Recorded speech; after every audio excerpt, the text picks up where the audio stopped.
Good evening, and welcome to Bring It to the Table on a Friday night. I pray that you've had a great week and looking forward to the weekend. I pray that your Easter Sunday was the resurrection was a great one, and that you enjoyed family and friends, and that you shared what the resurrection was all about with the children. Again, welcome to Bring It to the Table on a Friday night. As I always say, get to the table with a glass of wine, water, juice, milk, whatever your taste buds calls for, and let's rock and roll tonight. I have a special guest in the house with me. And first, before I go any further, I was a little under the weather last week, so that's the reason why I wasn't here, and you probably heard the same tape that we did prior to, that was just redone over again. So, but all is well. I'm feeling a lot better. I'm going to ask my engineer to adjust this mic because I'm not comfortable with it.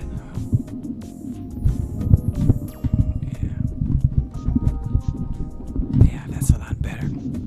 Yes, as I was saying, I'm glad to be back tonight, and good to see Rashid. For those that want to call in, let me give you the request line. It's 310-910-9676, extension 1. Again, 310-910-9676, extension 1. And as I say, get to the table. Not only get to the table, but call some friends and share tonight with them, and let them get on board and get a chance to hear what Miss Gigi brings to the table.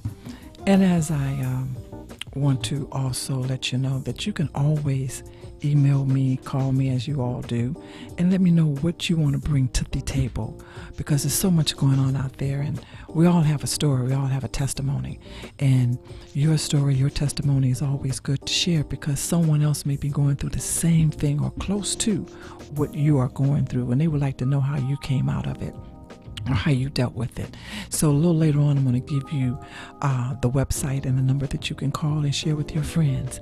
Again, I have someone here in the studio with me. I've been knowing him for a long time, and him and my son is very good friends, and it's so good to be able to know that you've had someone that you've known for a long time that's doing great things and have a testimony within themselves to share. Tonight I have with me the one and only Mr., or should I can go Mr., I can go Pastor Lavelle Bell. Lavelle Bell, well, number one, is one of the greatest drummers there is, that he has played with all the greatest, and I'm just so elated tonight to have him in the studio here with me. But you never know when you meet somebody later on down the line how you will come back into the fold and how you all will gel in some things. Let me introduce to you my friend Lavelle Bell. Hey, Lavelle. How are you? Thank you for having me. I'm good. I'm glad you were able to be here, which we tried to get you, I think it was last month, a month before last. Mm-hmm. But your schedule is just so crazy. You're always busy. And that's a good thing, Mm-hmm. you know, that the Lord is blessed, you know, and that you're continuing to work. Tonight, it's just a night that we bring things to the table. It's a fun night, and it's just off the cuff. And before we get into the meat of it, I want to know, how did you start, and what made you start playing drums? You're going to go to the meat of it. Yeah, I'm going to go to the meat. We got to bring it to the table. We're going to go to the meat and I can of call it. you Gigi, right? Yeah, that's what I want you to call Okay, me. Gigi. That's I it. don't want to get it wrong. Yeah, so thank you for having me. I really appreciate it. You and I and your family have been good friends for a while, and I appreciate all that you're doing in our community and the communities around the world. Yeah, I was born in St. Louis, Missouri, along with, Billy. So Yeah. And, I started playing drums at about 11 and a half. Prior to that, I was beating on everything around the house, I actually was tapping when I sat right here tonight. But my mom had 10 children, 9 boys and 1 girl. My. And I was the 6th child. And I never knew who my biological father is. I still don't know who he is today. However, I found my divine father, which made things a lot easier. Okay. But we lost a relative. I think we lost my great grandma and my great grand aunt, Isabel Hughes, came from Omaha, Nebraska. Okay. And she spotted me beating on everything. So when she went back home, she mailed me a set of drums, blues drums, through remember the J.C. Penney's catalog, Sears and Roebuck. Oh, my, that's back in the day. But she mailed the set through J.C. Penney's, and I didn't even know how to set the drums up. I think we took the drums to church the same week. My brother set them up, and I started playing for the choir, little kids choir, and my mom got up and ran out of the church. And she ran out, Gigi, because she knew I never had any drum lessons. Wow. And so I started, that's how I started playing drums. At age 14, I was traveling with an evangelist who became like a godfather to me, Pastor David Eppley out of St. Louis. And he took me on the road, and he had people like Edwin Hawkins and James Cleveland. Yes. They were the like greats. They were like his praise and worship leader. Okay, the greats. I'm 14 or 15. I don't really know who they are. I'm just like, okay. I'm just going to play. I'm going to play the drums. But there was Walter Hawkins, Edwin Hawkins. Yeah. Sometimes years later, I'd come downstairs, and there's Andre Crouch. Wow. And I had no clue who these people were. I was just having fun playing the drums. And so, that's how I started. And so did you develop a love for it, a like for it, to know that that's something you wanted to continue to do? Oh, no, I started, it was, playing drums to me was a God-given gift. Okay. In my first book I've written, your gifts are not your purpose. Yes. And so as time progressed, I discovered this is my philosophy on the gifts. I think you're born with one gift, what I call natural gift. Come on with it. Yes. So this natural gift is something that you're born with. No one has to teach you that, like yourself, in your various gifts, dancing. Yes. And so then I think you have a lot of talents, right? And then I think you have one spiritual gift. And then none of those gifts are your purpose, is the reason why you were created. So your natural gift, my natural gift, of course, is music. Okay. And so that was something that was just like walking. Okay. Playing drums is like walking to me. Okay. But at age 14 to 15, I attended a school called Visual and Performing Arts High School in St. Louis, a magnet school. And it was a biracial, multicultural school. Sure. So I still remember peeping in that band room and seeing kids my age playing timpanis, violins, horns. And I said, okay, I want to be really good. But when I saw Buddy Rich play drums, I said, that's how good I want to be. So I patterned myself after Buddy Rich and Tony Williams and Jack DeJohnette. And so the greats. Yeah. But I loved Buddy Rich. I loved his swagger. Yes, the greats. And now I understand why you have played for so many great artists, because you learned. Yes. You studied, you watched from the great. And I say that because not that I even had an idea that I was going to dance. Right. Because my mother stuck me in dancing school because she refused to have any fat children, and I had legs like lampposts, and she said not on her watch. And that was her reason for putting me in at the age of 3. But not knowing that I was going to wind up working with the world's greatest. Yeah. You can't get no greater than Sammy Davis Jr. Hello.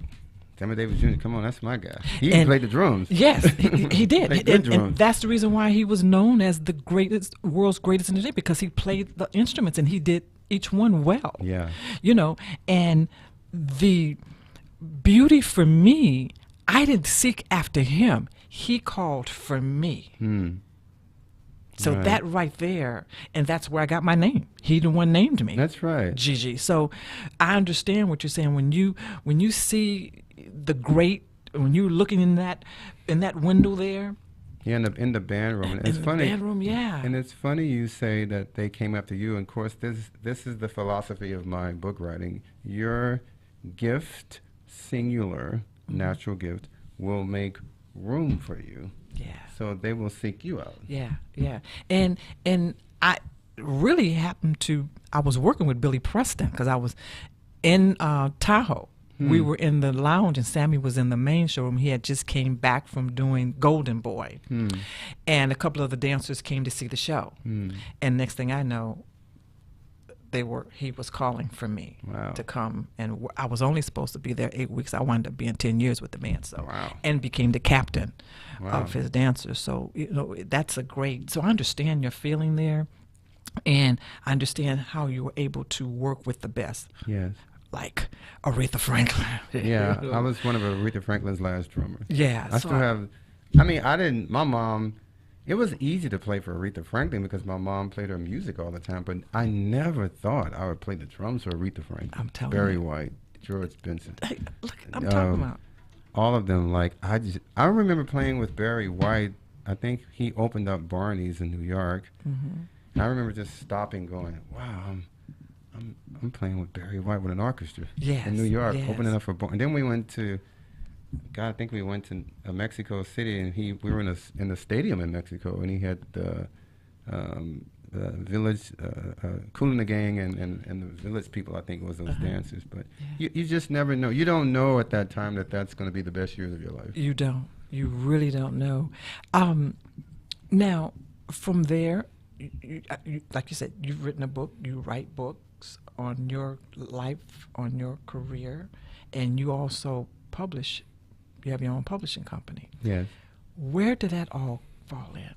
And I'm going somewhere with this. I see. Okay? You did your homework. Huh? Yeah. Yes, I'm going somewhere. I'm going somewhere with this. Okay. That's the reason why. That's the reason why I don't like for anyone to bring me a list of questions, a list of things, because I just want to. Sure. I want you to feel comfortable, and we're just going to and make you think and go back. Wow. Okay. Well, I never thought I'd do it. You know. Living in the projects, coming from the projects in St. Louis and not having any food to eat. I mean, in our house, we didn't have any food. The gas was turned off. And to get paid, I'm sure you know, to play the drums and do something you love and get a check for it. A check for it. I mean, and be treated well and ride in a limousine, and I was good. And them bonuses, them and all those things are, yes. I still have the check receipt when I played with Bette Midler. I still, because it was so amazing the amount of money that this is in 1993 that I got a check for rehearsal. I'm like, I'm getting this for rehearsal? Wow. And every week. And so I started playing drums. I've always been in church all my life. But when I was working with Philip Bailey of Earth, Wind and Fire, he came to me one day and he said, Laval, I'd like for you to lead the Bible study. We were in Kobe, Japan. Okay. Japan. And he was doing his kind of his jazz thing. He would do a little quartet. So I was like, I don't know anything about, leading a Bible study. I never led one then. This is like 93. I'm like, well, okay. He said, well, I'll never forget. He said, just write on what you know. So I went to my room. I still remember, and I had a piece of paper, and I went, okay, I'm going to write about relationships because I had so many bad ones. I love it. And put a pin in that. Matter of fact, it's next month or the month after. That's what's being brought to the table on relationships. And I can say this because I'm so excited. Because you're always, and I think you can understand this, you're always excited when someone comes to you and asks you if they can be a part of something you're doing. And I am so thrilled that Billy Davis Jr. and Marilyn McCoo has asked to come on this podcast. Wow. They want to do it on relationships, and I think it's great because they've 52 years of marriage. So I'm looking forward to doing that one. Yes. And another young lady, Margaret Lempkins, that has written a book on relationships. She wants to come and do it biblically. So I'm looking forward to those two. Sitting down at the table doing that. So go ahead. Yeah. I went to my room and I wrote about relationships, and I kind of went to sleep. And then when I went to sleep, I saw this vision and these words. I saw my life flash before me. Then I saw these words, your gifts are not your purpose. I went, wow, your gifts, and I never heard anything like that before. And I turned the paper over, and that was my life. So I named it, Your Gifts Are Not Your Purpose. And the following month, I went out on the road with a gentleman Kevin Moore, who's now Keb Mo. Oh, yes. Okay. And, I played on all of Keb's records, all of his Grammy records. That's me playing the drums. Okay.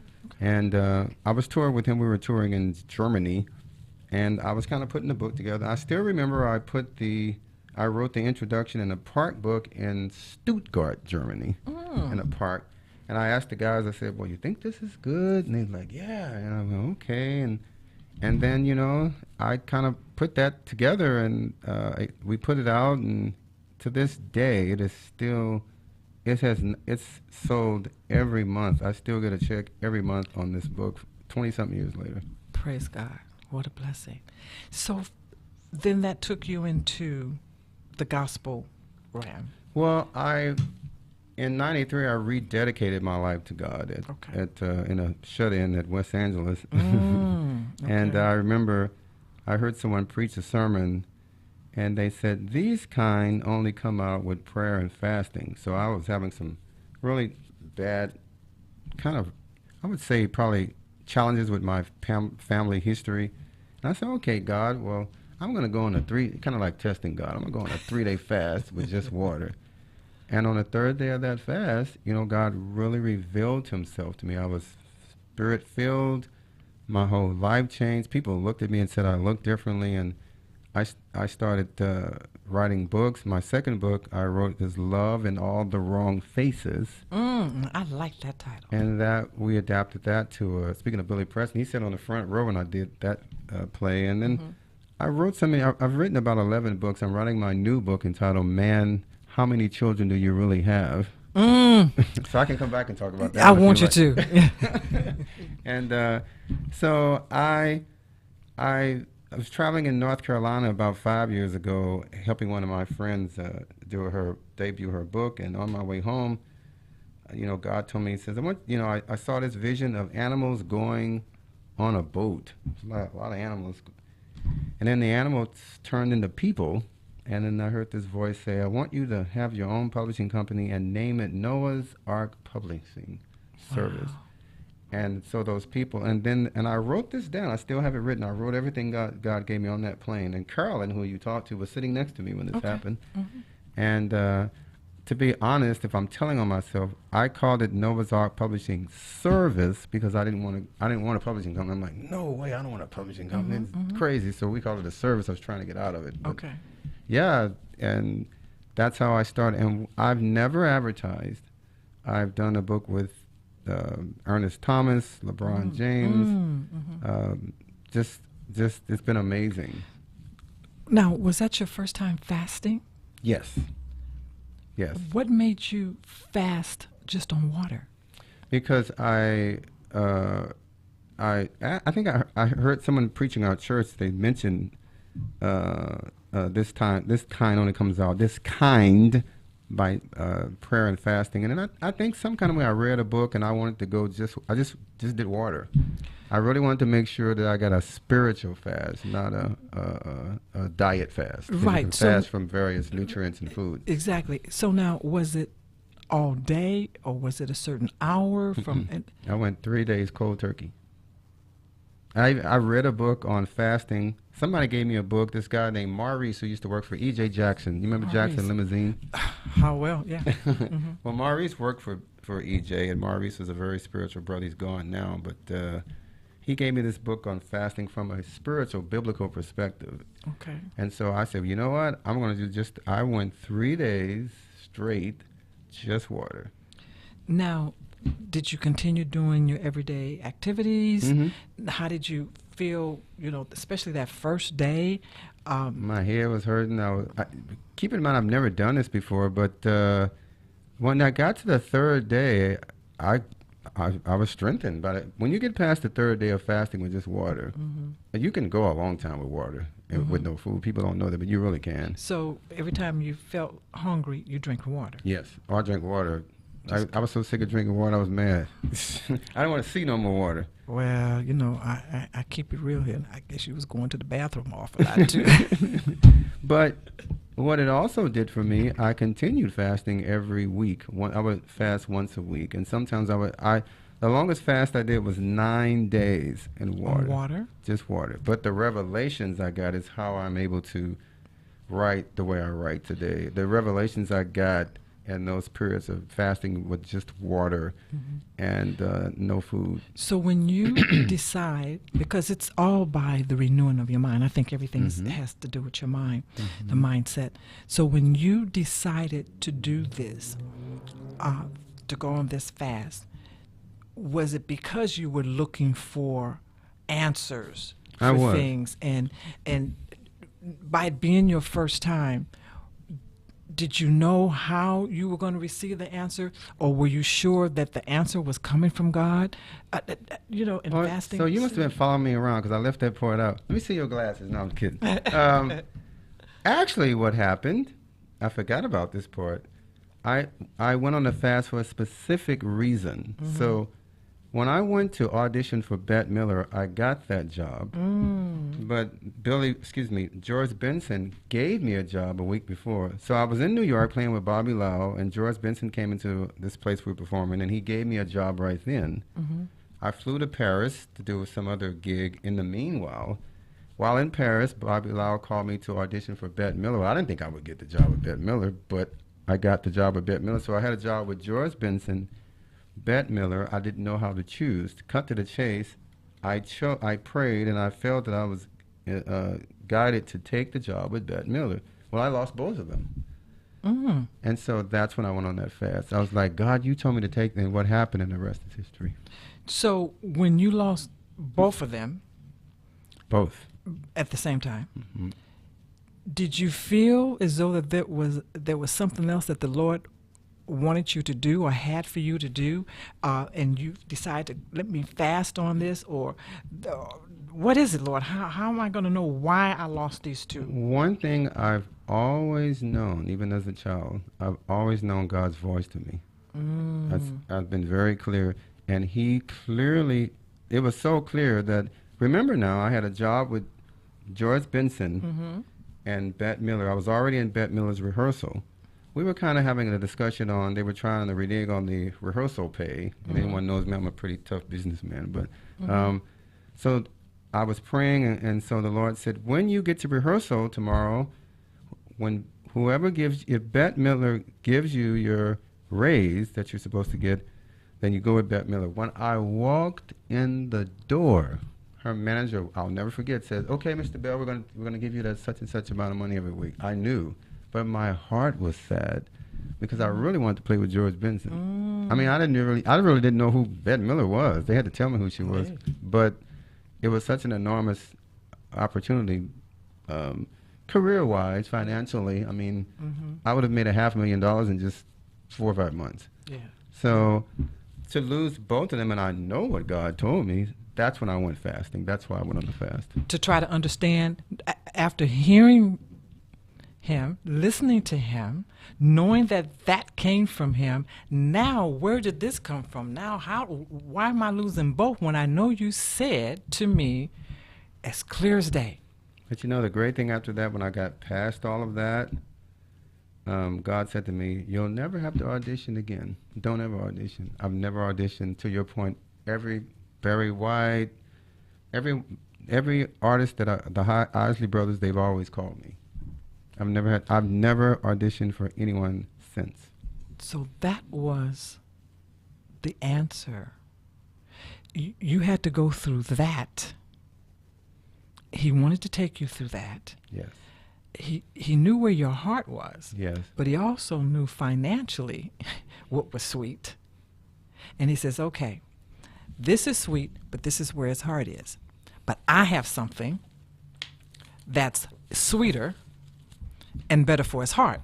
So in order to make sure that his heart and the sweetness, I have to let both go. I have to let both of them go so that the sweetness and the heart can come to the point where now you don't have to worry about the financial part of it, the sweetness of it, because you don't have to go out and audition for it. Well, also I learned, even in my life today, Gigi, I'm often given 2 opportunities. Mm-hmm. So once, while playing with Aretha Franklin, I tell this story often. This wasn't very long ago. There was I won't say the TV show, but the music director of this TV show, he came to me while I was doing sound check mm-hmm. in New York at the, what's that hotel there? The Waldorf. The Waldorf. I played that. Yeah, because yeah. How you know the Waldorf? You weren't there. Yeah, so, Copacabana, Carnegie Hall. Yeah. The Waldorf. Yeah. Uh-huh. And this gentleman said to me, he says, Laval, and his way he shakes his head, he said, Laval, what would it take for you to come to New York, and I was with HB. I was playing drums with Aretha Franklin. He's offered me the TV job to play on this TV show every day. And I looked at him, I said, such and such, I won't say his name, I said, had you offered me that 5 years ago, I would have said yes, but I said, but where God's taking me now, I can't take that job. And that was a lot of money. But I don't regret it at all. I mean, I knew where I was supposed to be. I'm supposed to be here with you. Yeah, because look at the door, look what he has opened. Look at all the other doors that he has opened for you. Right. And that's because you were obedient Right. to the fasting Right. and praying Right. and listening, you know? So we know where you started with the, you know, beating on them drums. And we know where you are spiritually. Now, what made you, or did you feel your calling was to become a pastor?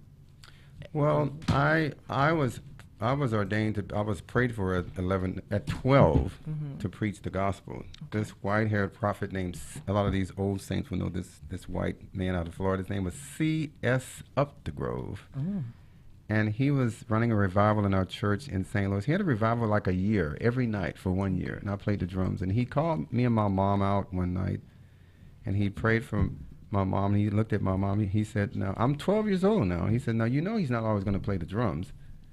And my mom said, "Yes." He said, "You prayed for him to be a preacher, right?" And my mom said, "Yes." And I'm going, nobody told me about being no, you know what I'm saying? Nobody told me about, I'm finally playing the drum, trying to be no preacher.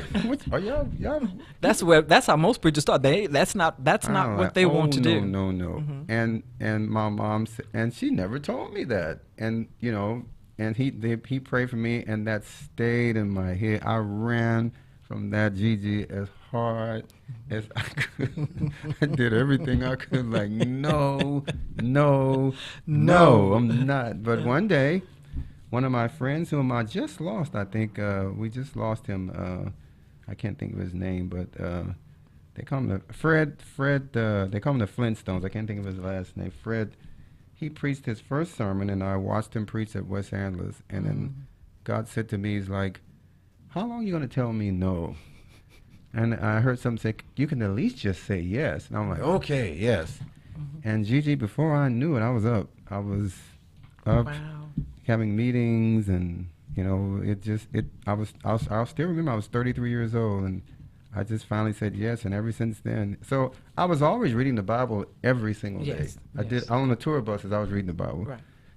With all my faults and shortcomings, I always read the Bible every day, every single day, and I had an understanding of it without. Now keep in mind, I've had no formal training. I don't have any degrees in any business. Okay. I taught at Bible colleges, music college, universities. I trained people.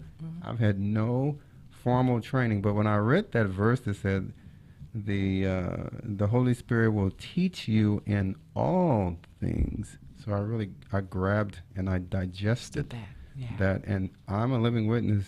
Yeah, I mean, I pretty much, you know, I've never had a drum lesson, never had a music lesson. I became musical director for a lot of people. It's been a fun experience. I'm having a ball. Your journey is great.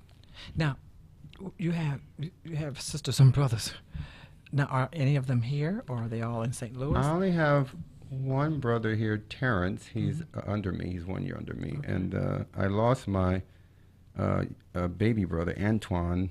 We lost him to cancer. And he died in my mom's bed. Wow. And I just lost my mom last year. Right. About a year now. It's been a year and a few months. A year and 2 months. Now, is anyone else in your family musicians or ministers? Are you the only one? Well, ministers. My mom was a minister. Okay. My brother Anton was a minister. So yeah, there's a few of us. Yeah, that definitely there were ministers, but not musicians. My mom sang. She never sang professionally, but she was a good singer. Right. She sang around the house. Yeah. She played all that music, and I was the one listening to it all the time. It's like I would sit while she played Aretha Franklin, and she loved Aretha Franklin and Nancy Wilson, and then she liked certain TV shows. And it was funny that I think about it. I would always pay pay close attention to the introduction of all the music of the TV show. I still know them all, like the Bob Newhart show. Oh yeah, yeah. All those, they had great introductions. They did. I don't know what they have nowadays, but they don't have nothing nowadays. But I don't think they know what they have. They don't have anything. But an introduction was your trademark. It was like Barney Miller, the bass. Doom, doom. I mean, they had. So I didn't know I was paying attention to those things, but obviously the gift was there. It was getting into your spirit. Yeah. So that leads me to, because I was trying to put it together, why you had a heart for cancer survivors. And I guess it's been about maybe 2 months ago when you contacted me. Actually, it was right after my birthday, so it's about 4 months. About 4 months? Okay. Yeah. When I contacted you first. Yes, yes, about it. And that you was going to do this book. Mm-hmm. And great, because I'm a cancer survivor. Yes. So when someone reaches out and have a concern for cancer survivors, it's always great. To me, I'm over here looking because this is where the camera is, and I guess your camera is over there. Well, am I supposed to be looking? So I be looking that way? Yeah. Hi. You never told me. Yeah, I should have said something. You've been talking to me. But that's all right because everybody did wind up with talking. But I really wanted to know. So okay, what is his concern? So what is his feeling, and why does he want to reach out to us? Normally, people that reach out to cancer survivors is because they've had cancer, or they know someone that has, or they've lost someone close to them. So we never discussed it. True. So I didn't know, and even when I knew that you were coming on tonight, I still didn't know. Right. And I didn't want to ask before. I wanted to wait tonight to ask. Give me the history there, and why was it so important to you to do this project, having this book? So tell the listeners about that. Let me give you try the short answer. So when we went through the pandemic, I put together a book called Kids Journal Through COVID-19, United Kids Speak. So I found a child in every state in the United States to write about their experience and their feelings with COVID-19. And so we got one child from every state in the United States, and the child representing the state of Texas is Gianna Floyd, George Floyd's daughter. Oh, okay. She literally wrote her story in our book. Okay. And Cicely Tyson gave us a quote with the help of Dr. Williams, Ife Williams of the National Congress of Black Women, put me in touch with her. Mm-hmm. And Tia and Tamara gave us a foreword. Okay. And it was pretty amazing. And so after I did that book, and then I did a book, the Kids Draw Through COVID, Africa Speaks. So I found a child in various countries of the continent of Africa to draw about their expression. And to cut to the chase, I met a really nice guy,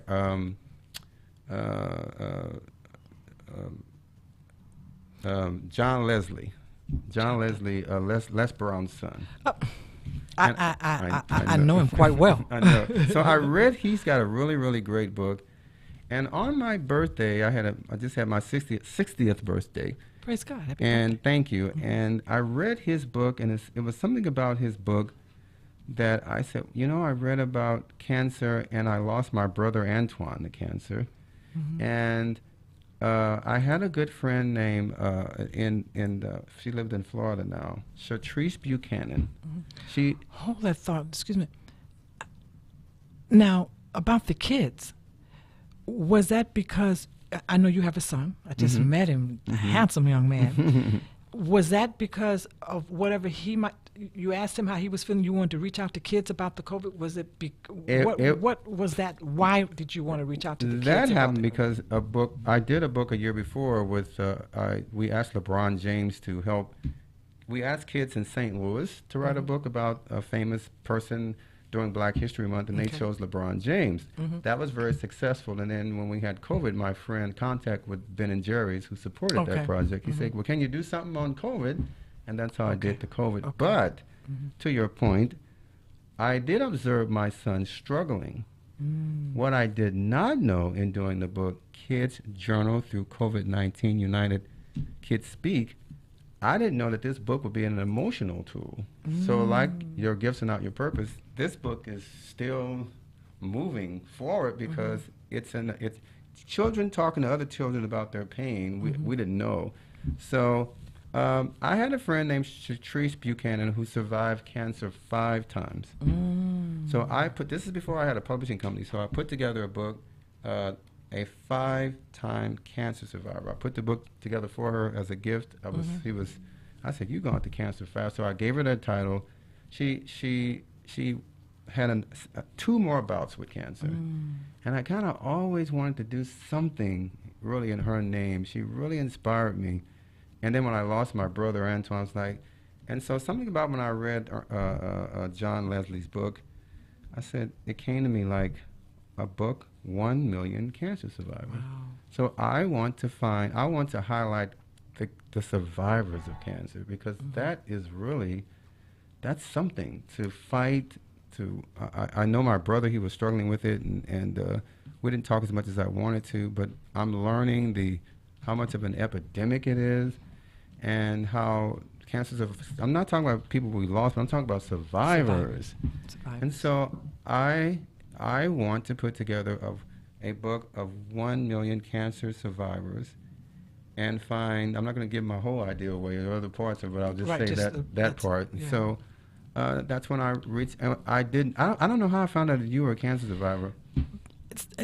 And I don't know if you know this, and I just was talking to a girlfriend of mine the other day, and we were talking, and she had no idea.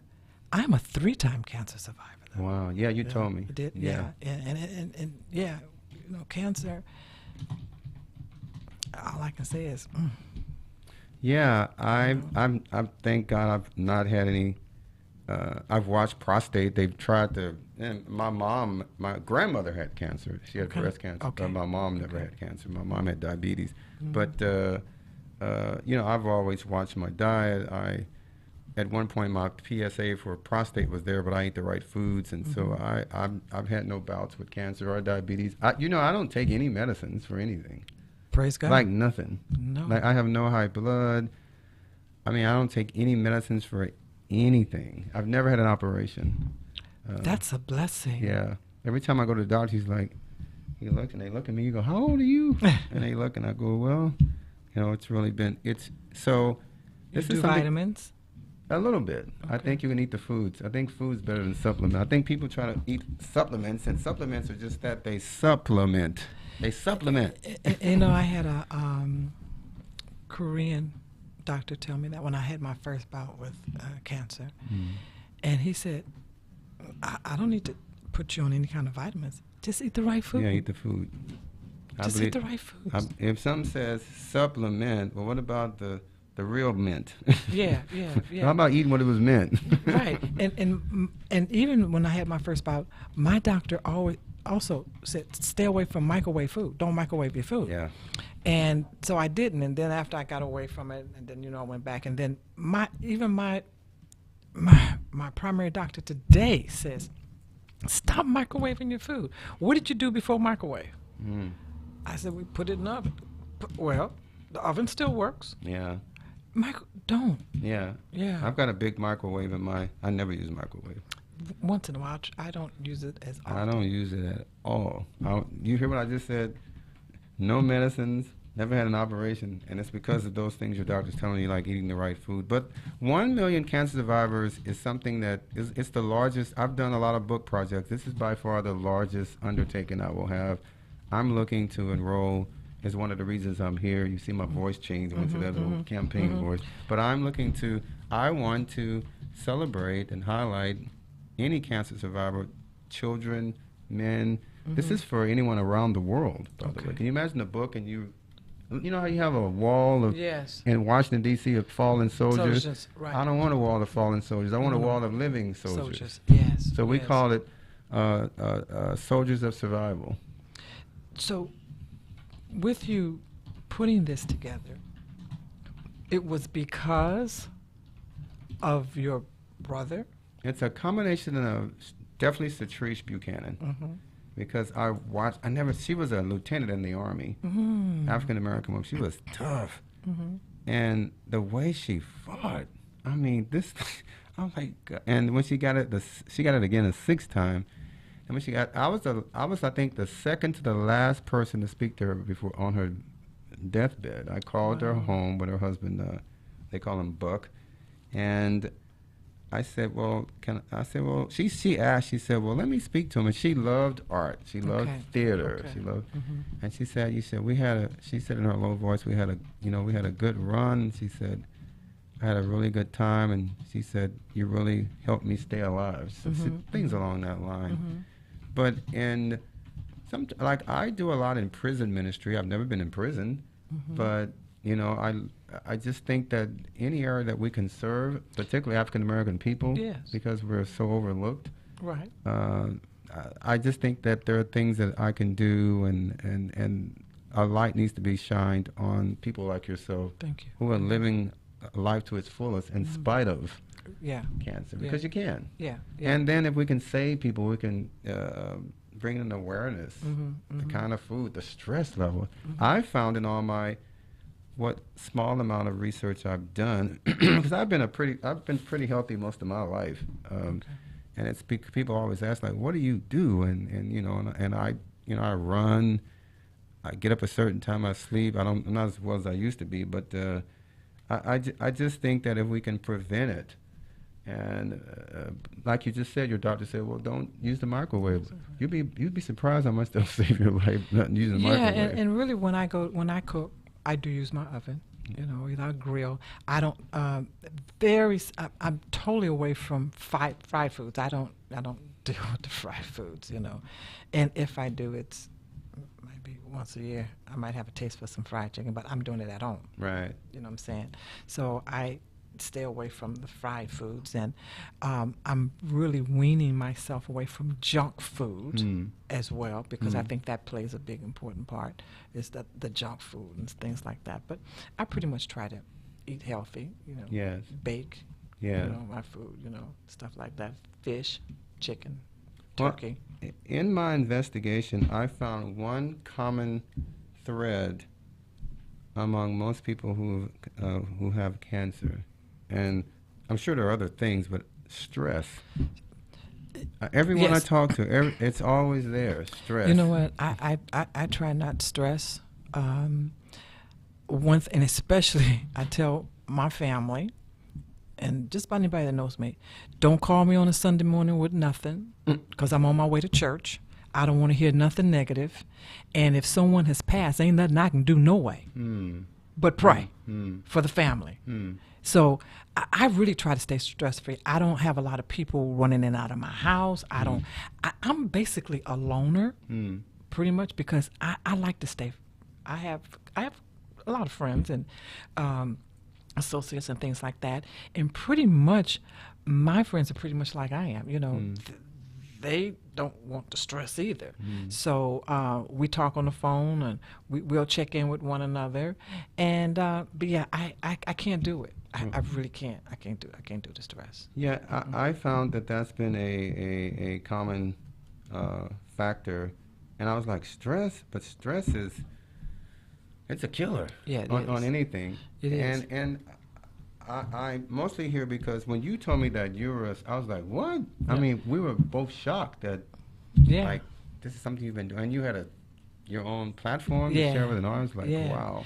So tell me and the listeners, with this project that you're doing for survivors, what all goes in the book? How would this lay it all out for us?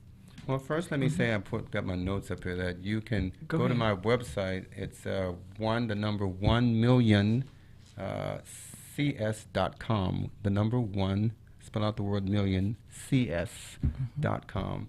And it's kind of all spread out. I think you're on there anyway. And our email address is cmdreams21@gmail.com. And again, that's cmdreams21.com.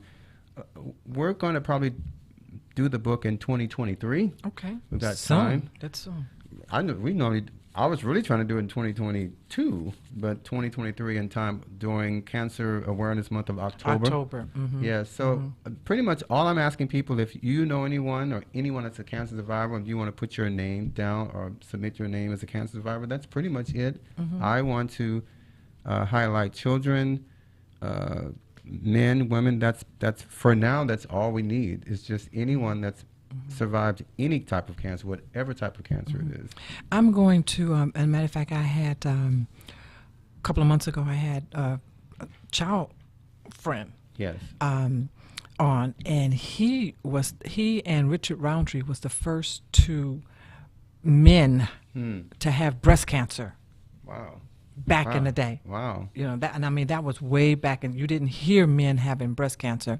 And he came on to do the show, and I learned so much. So I am going to reach out to him because he is a cancer survivor, and Yes. that's history right there. Yes. He and Richard Roundtree was the first two men to If you ever do that, have I'm it. going to come. I'm going to come and sweep your floors every day. Yeah. I also Yeah. want to. I can give a phone number as Sure, well, but please, it's okay. Let me see. please I do. usually have this in front of me, but you made everything so easy for me tonight. It's easy. The phone number you can reach me is 424-457-1699. That's area code 424-457-1699. And again, the website is one, the number one, the word million, 1millioncs.com. And Gigi, if you go to the site now, you'll see that I'm looking for ambassadors. I've got a Okay. few. You know Kwanda, our friend Kwanda. Yeah, as a matter of fact, she did Yes. my show. Yeah, yes, okay. And so I'm particularly looking for kids. I'm gonna, as we go along, we're gonna have various people from around the world. But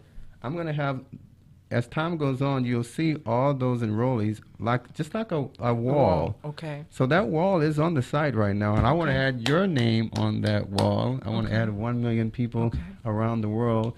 I don't think there's anything like it. I've been slow to share because I don't want anyone to steal my ideas, because people have a knack of stealing ideas. You're right.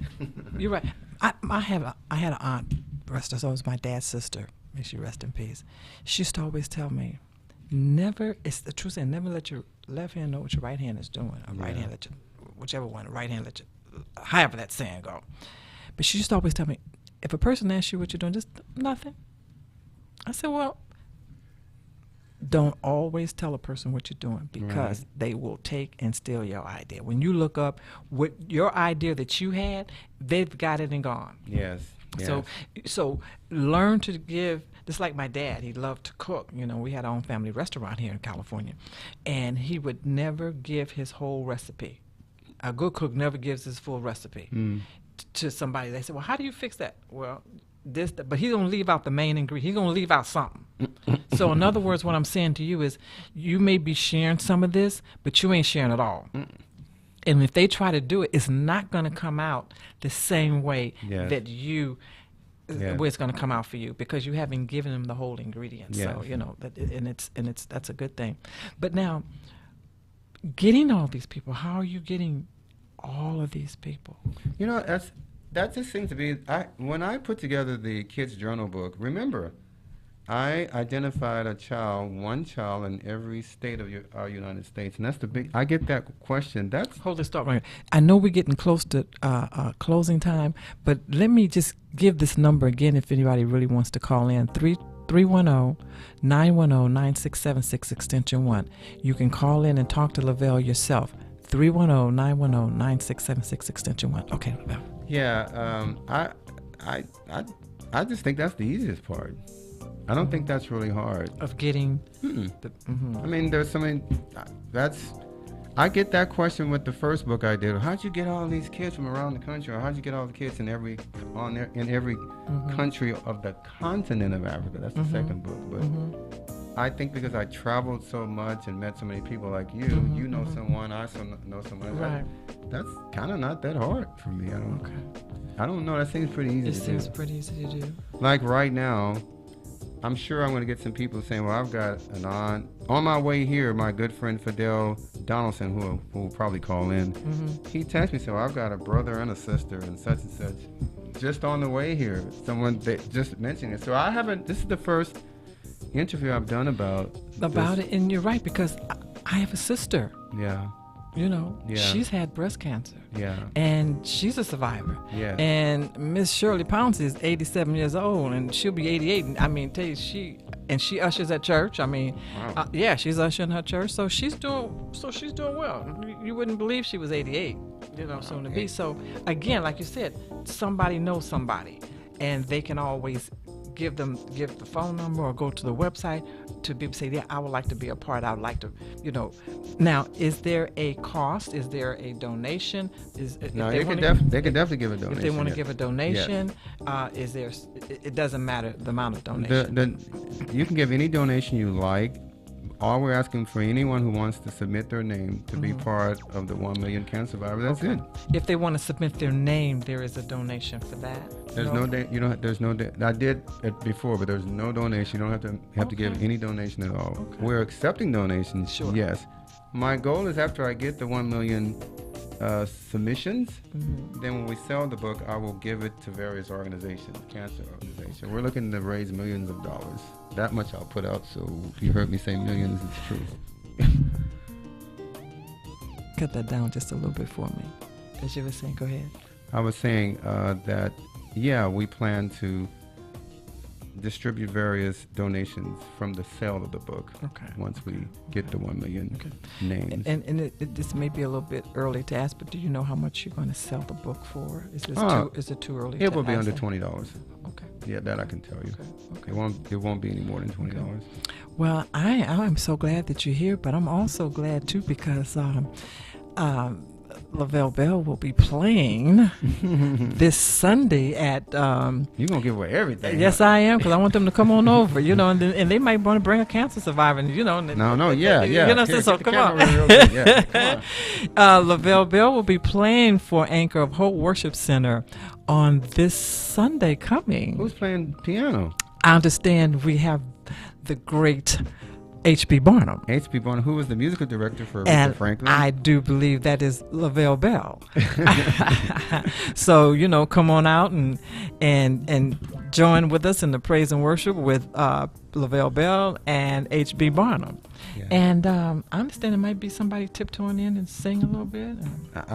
I'm not at liberty to say that. If you want to, Yeah, that's your relative. Yeah, my daughter, she Elaine Gibbs, she's gonna come on over and praise on Sunday as well. So come on over to Anchor Hope Worship Center, and that's over at the 4 Point Sheraton, right there at Sepulveda and Green Valley Circle. That's 10 a.m. And that's 10 a.m. And guess what? People holler about, what? Parking is so expensive. Don't worry about it, because we valet parking. So come on over and join us, you know. Lavelle, I'm just so happy that you joined me tonight. But with that, I'm just happy to see what you're doing and knowing what you're doing. Had no idea.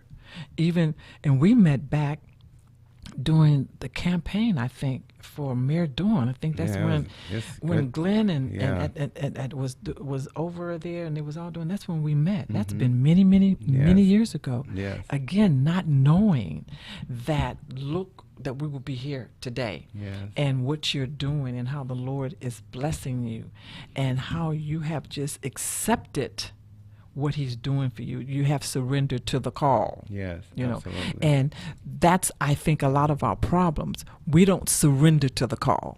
We need to surrender.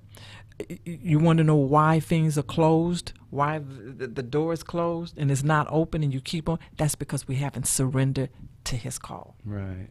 It is so important to do that. And listening to you, I'm going to try. Now, I have learned to fast, and I only learned to fast because Bishop started us fasting.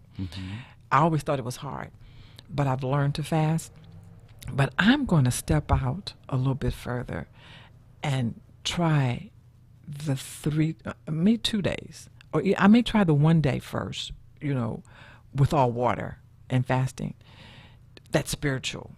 And He did some things for me fasting the first time. I just can only imagine what He'll do for me if I try it. That other. Well, fasting reduces your carnal man. It just your spiritual person is manifested. So, yeah. But thank you so much for having me. I really appreciate it. And you know what? I'm so happy. But when you do the other book, I want you to come back. Thank you. That's the one about the men. Yes. How many? Man, how many children do you how really many, have? How many children do you really have? How many children you really have? Engineer. You don't have any children. Zero. Yeah. You know what? I heard there was a guy on Steve Harvey's morning show. He had, I think, 25 or 26 children. Good Lord. He got a whole football, basketball team. Yeah, he do. You know, and might be more than that. But anyway, again, I thank you all for being here. Thank Lavelle for being here with me tonight, and I'm looking forward to Sunday morning with him. Again, thank you for your time. I know a lot of times, and I'm going to say this to Lavelle, a lot of times people don't call in, but guess what? As soon as I get in my car, my phone is ringing. I enjoy listening. I hate to miss anything, so I don't never want to call in because I don't want to miss all nothing. the people told me you were going to call. Where y'all at? I hear you. No, Again, thank you so much. Be careful this weekend. Please be careful. Stay masked up. Just be careful. And as I always say on a Friday night, peace, one love.